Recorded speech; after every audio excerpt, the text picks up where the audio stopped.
Glórias a Deus, a paz do Senhor Jesus Cristo, queridos. Louvado seja o Senhor dos exércitos, aquele que nos sustenta, aquele que está sobre tudo e sobre todas as coisas. Irmãos queridos, para a glória de Deus, enfim, meus irmãos, para a glória de Deus, chegamos ao final do nosso discipulado. Última lição para finalizar, para a honra e glória do Senhor Jesus Cristo. E como diz o profeta Samuel, até aqui nos ajudou o Senhor. Meus queridos, o propósito que eu tinha no coração de trazer o discipulado para a igreja, para todos os irmãos, esse propósito eu estou cumprindo agora. No final desse discipulado, cumprindo o meu propósito, aquilo que eu queria trazer para os irmãos, eu consegui pela força, pela graça e pela misericórdia de Deus. Estamos na lição 13, última lição. Nós vamos estudar a obra de Cristo. E como nós fazemos uma oração, uma simples oração, nós vamos fazer agora para pedir a direção, a graça e a bondade de Deus para nos ajudar nesse estudo, nesse discipulado de hoje. Senhor Deus e Pai, nosso Consolador, aquele que nos dá a graça, a bondade e a misericórdia, eis-nos aqui outra vez, Senhor. Peço a Tua direção nesse estudo, desse discipulado. Abençoe, meu Deus, a mente e o coração do Teu povo, a Tua igreja, para que aqueles que forem assistir, meu Deus, os vídeos dos discipulados, essa pessoa consiga, meu Deus, receber, meu Deus, a interpretação direta do Senhor, que essa pessoa consiga entender, meu Deus, toda a palavra bendita do Senhor, toda a doutrina que o Senhor tem nas tuas sagradas escrituras, que esta mente, esse coração venha ter o discernimento, meu Deus, de toda a tua palavra, em nome de Jesus. Oh, glória a Deus. Queridos irmãos, bendito seja o nome do Senhor, dando agora continuidade na última lição, a obra de Cristo Jesus. Eu creio que até aqui, se você me acompanhou em todas essas lições, eu tenho certeza em Cristo Jesus que você já tem uma nova mente, uma nova visão, uma mente mais aberta a respeito das doutrinas das Sagradas Escrituras. E é claro que a Bíblia sempre nos diz que a fé vem pelo ouvir a palavra de Deus. Não tem como crescer na fé se não for pela Bíblia Sagrada. O único pão que alimenta a alma do crente é a palavra de Deus.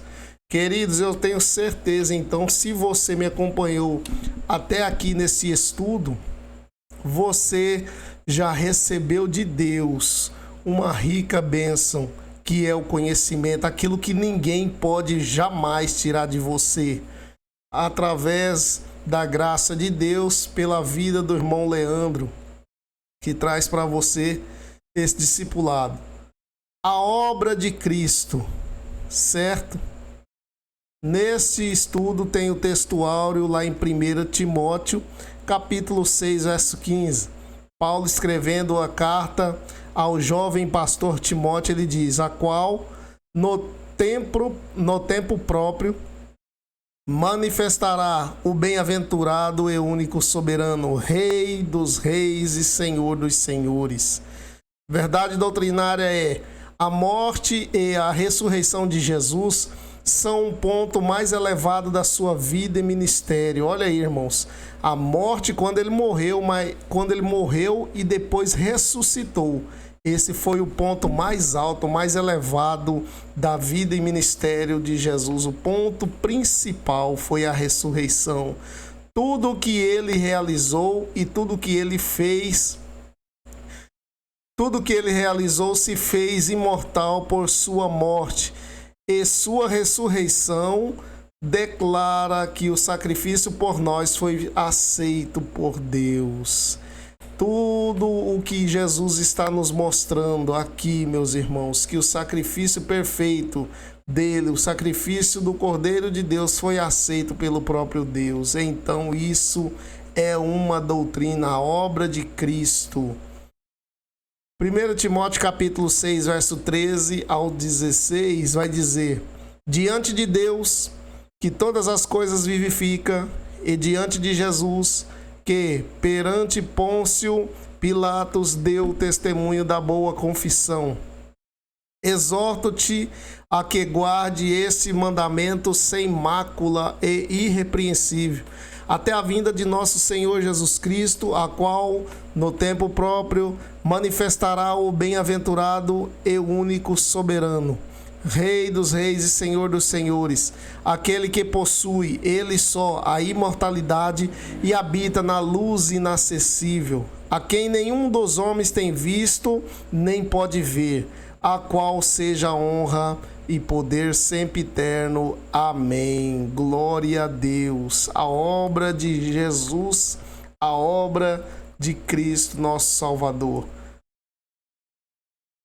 Aí está a devoção diária, os versículos que eu proponho para você estudar, a palavra de Deus, abrindo a sua Bíblia. Estuda no domingo, você leia 1 Coríntios capítulo 15, verso 3 ao 4, versículo 3, versículo 4.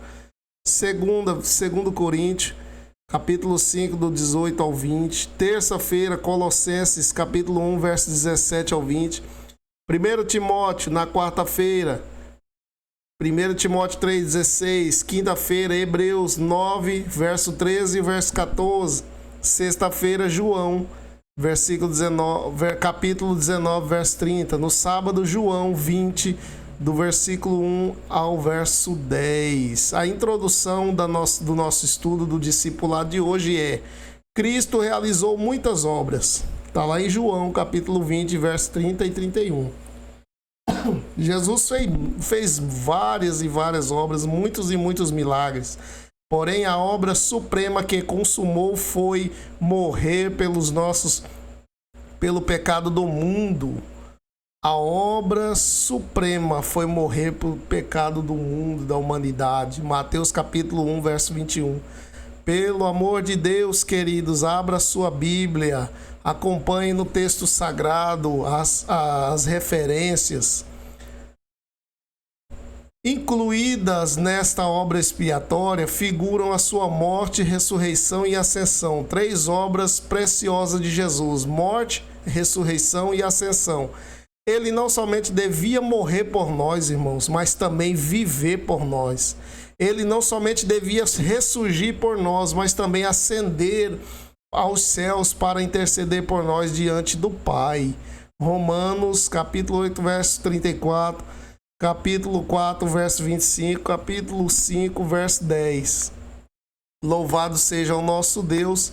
Nós sabemos, queridos irmãos, que toda a obra que Cristo fez não foi escrito na Bíblia. Tudo que Jesus fez, se fosse escrito, não caberia na Bíblia, como diz a palavra de Deus.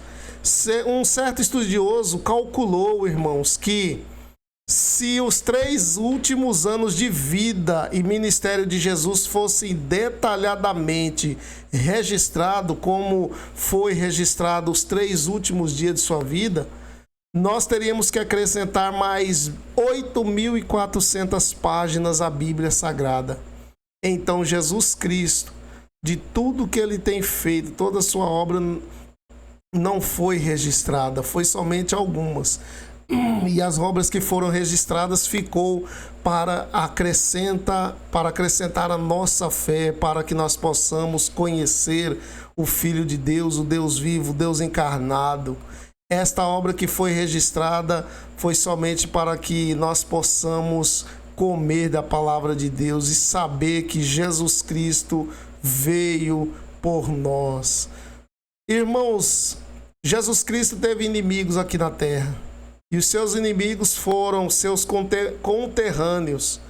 Tendo sido batizado por João Batista, Jesus foi conduzido pelo Espírito ao deserto para ser tentado pelo diabo. Está lá em Lucas 4:1. Mateus também vai registrar.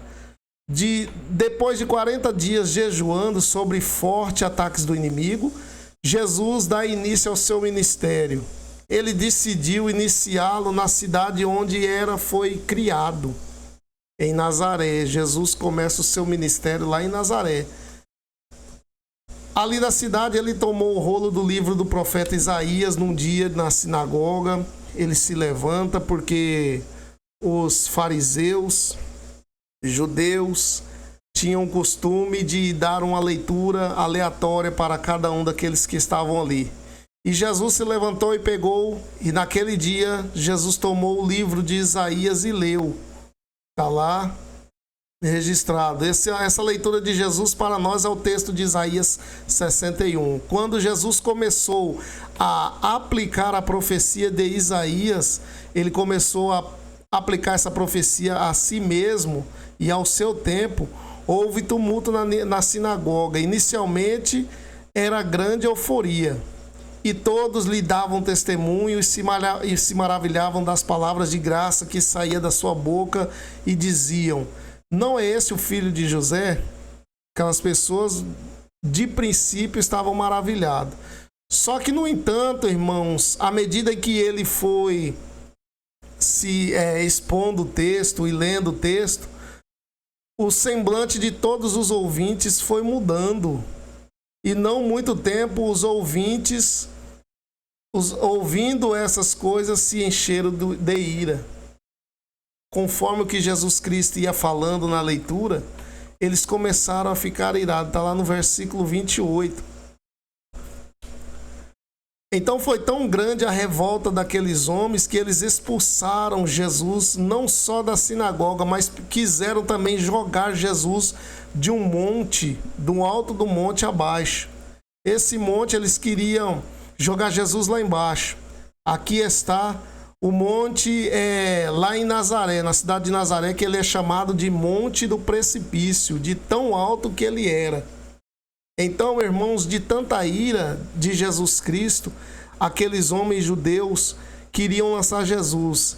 E diz aos historiadores que quando a pessoa caía lá embaixo, se ela não morresse pela queda, as pessoas atiravam pedra, lançando de monte abaixo, para terminar de matar a pessoa que ali caída. Então, Jesus Cristo foi expulso de Nazaré, da sua cidade, por causa disso, irmãos. A partir deste momento, Jesus mudou de cidade e foi instalar em Cafarnaum, que passa a ser a base do seu ministério da Galileia. Depois de sair de Nazaré, Jesus então ele voltou. A Bíblia diz que ele voltou lá só mais 2 vezes, somente 2 vezes ele voltou a Nazaré. E ali ele não fazia grandes milagres. Muitos milagres não foram feitos por Jesus em Nazaré. Por quê? Por causa da incredulidade, irmãos, do povo. Estes eram os inimigos de Jesus, os seus conterrâneos, os próprios da sua cidade. Outro inimigo de Jesus, o traidor. Quem foi o traidor? Lá no Salmo 55, verso 12 ao 14, a profecia menciona que o traidor seria alguém próximo do Messias. Jesus não foi traído pelos romanos, que eram seus inimigos políticos. Jesus também não foi traído pelos samaritanos, que eram seus inimigos religiosos. Jesus não foi traído pelos gregos, que eram seus inimigos ideológicos. Jesus foi traído pelo seu próprio povo. Olha só, irmãos, João capítulo 1, versículo 11. O nome desse homem, o traidor, era Judas. O nome Judas é uma variante grega do hebraico Judá. Isso sugere que o traidor era da mesma tribo do Messias. Entende, irmãos? A expressão Iscariotes, Judas Iscariotes quer dizer literalmente porque ele é nascido em Quiriote. Pessoa que era nascida lá em Quiriote, chamada Iscariotes. Essa, por sua vez, era uma das cidades da tribo de Judá, Quiriote. Por que Judas traiu Jesus? De acordo com a Bíblia, Judas tinha 4 linhas de comportamentos que o impeliam na direção de um comportamento das profecias que apontavam o traidor. Era ladrão, primeira má característica do traidor. Ele era um ladrão. Lá em João, capítulo 12, verso 6, pegue sua Bíblia e confira. Segunda característica, ele era hipócrita. Lucas 22, verso 48. Ele também era um diabo endemoniado. João, capítulo 6, versículo 70. E nunca desejou a bênção. Lá em Salmo 109, versículo 7, vai falar que aquele que não deseja a bênção de Deus vai ficar debaixo de maldição, sob maldição. Quem não deseja a bênção recebe maldição. Quem eram os inimigos de Jesus? Terceiro, os líderes religiosos. Jesus foi réu de um julgamento montado para executá-lo por traição. Levantamento de falso testemunho através de traição. Porque assim interessava aos sacerdotes e religiosos da sua época. Seu julgamento aconteceu à noite, irmãos. Numa quinta-feira à noite, ali na madrugada de quinta-feira, fizeram uma audiência lá na casa de Caifás. Seu julgamento à noite aconteceu quando uma sessão na madrugada para incriminar Jesus Cristo. Assim, seu julgamento ocorreu à noite quando se faziam os preparativos da celebração da Páscoa.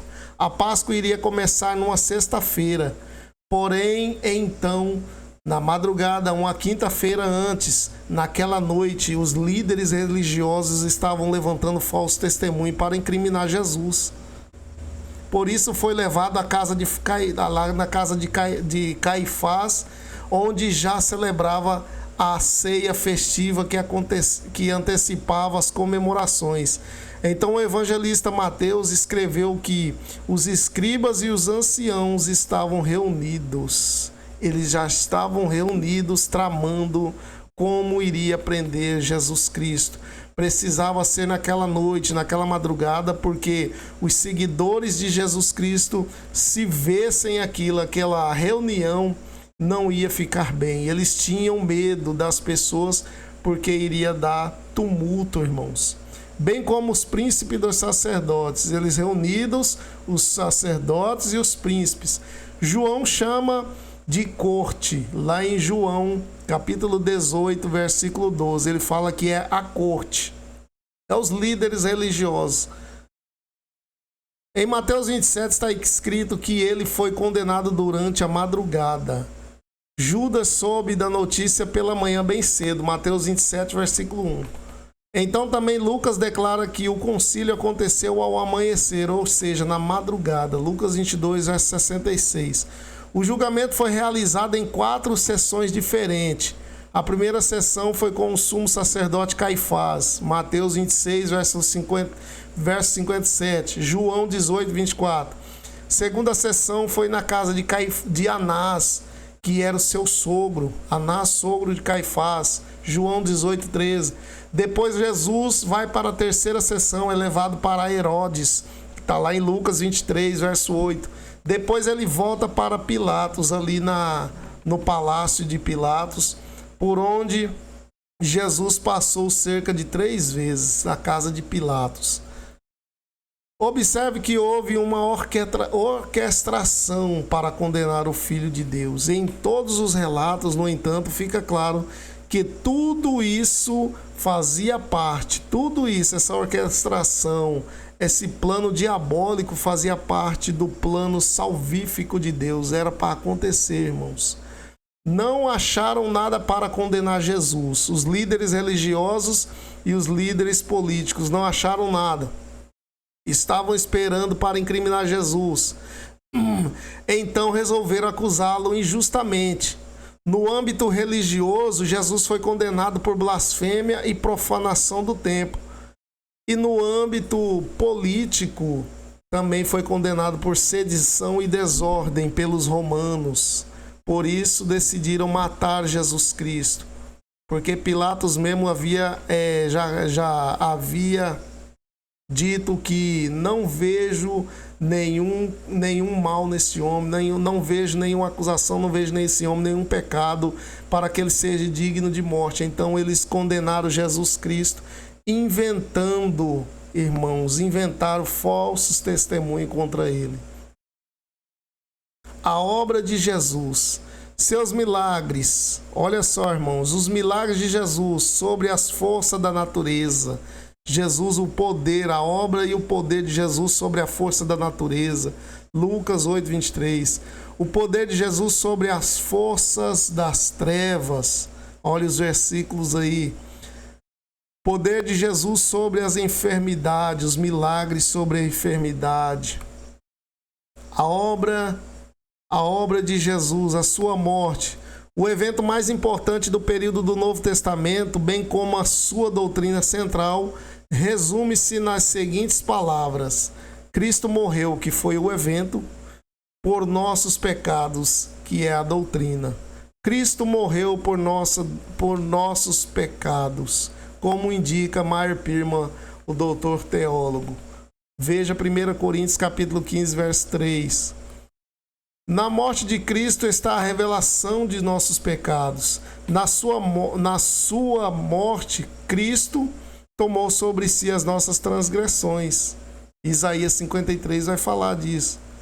Na sua morte, na morte de Cristo, está a manifestação mais clara do amor de Deus para com a humanidade. Na morte de Cristo está a nossa reconciliação com Deus. O pecado que rompeu a comunhão entre Deus e o homem, por meio agora da morte de Jesus, foi derrubado a parede de separação que havia se estabelecido entre o homem e Deus.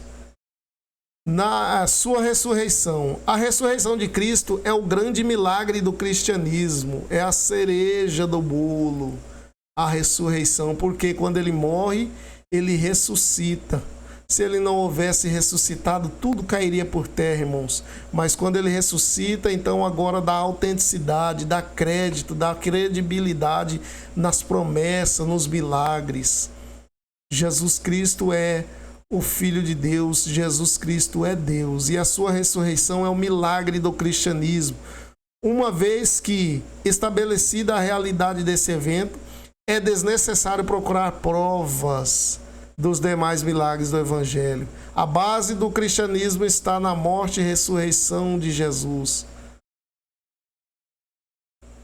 Na Bíblia, foi predita, a morte de Jesus na Bíblia foi predita por Davi, lá no Salmo 16:10. A morte de Jesus foi predita por Isaías, está lá em Isaías 53, verso 10, 12. E foi predita por Jesus, Lucas 9, 22. Foi tipificada em Mateus 12, 39, verso 40. Capítulo 12, versículo 39 e 40. A morte de Jesus foi consumada. Está lá em Lucas 24, verso 1 ao 9. A morte de Jesus foi anunciada. Lucas 24, 9 ao 12. E também foi confirmada. Lucas 24, 36 ao 43. E também João, capítulo 20, verso 1 ao 10. Glória a Deus.